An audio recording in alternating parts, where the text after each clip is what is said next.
আমাৰ অ্যাকচুয়ালি পূজাৰ কাৰণে কৰা হৈছে এইটো আমি বেংগলী ফুডৰ অলপমান দেখাইছোঁ যেনেকৈ আমি ইয়াতে আলু পোস্ত হওক কচা মাংস হওক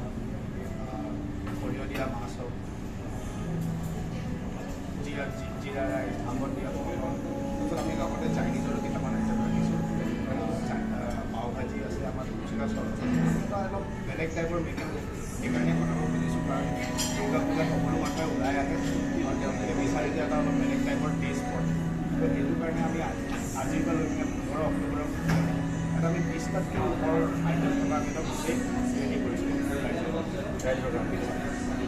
এতিয়া মানে মেক্সিমাম আপোনাৰ বেংগলী চলি আছে নে নাই চব আমাৰ এনেই অসমীয়া চলি পোৱা যায় অসমীয়া টাইপৰ পোৱা যায় কিন্তু দুৰ্গা পূজাৰ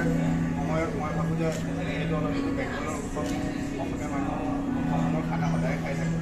যদি আমি এটা বেলেগ এটা টেষ্ট দিব পাৰোঁ মোৰ লাগে যে ৰাইজ অলপ আকৰ্ষণ অফাৰ চফাৰ দিব নেকি পূজা বুলি হয় পূজা বুলি আমাৰ অফাৰটো তেনেকৈ নাই কিন্তু আমাৰ এতিয়া লেটেষ্ট মুভমেণ্টে থালি উৎসৱ এটা চলি আছে য'ত আমি আমাৰ ভেজ থালি চিকেন থালি ফিছ থালি তাতে আমি 1+1 দি আছোঁ কিন্তু আমাৰ এই বুফেটো যদিও 20টাতকৈ ওপৰৰ আইটেম আছে এইটো আমি কিডছৰ কাৰণে 599ত দি আছোঁ ভেজ বুফেটো আমি 799ত দি আছোঁ আৰু নন ভেজ বুফেটো আমি 999ত দি আছোঁ মই ভাবোঁ যে আমাৰ কোৱালিটি বা যিমান আমি আইটেম দি আছোঁ তাৰ মতে এইটোতে অফাৰ বুলি মই ভাবিছোঁ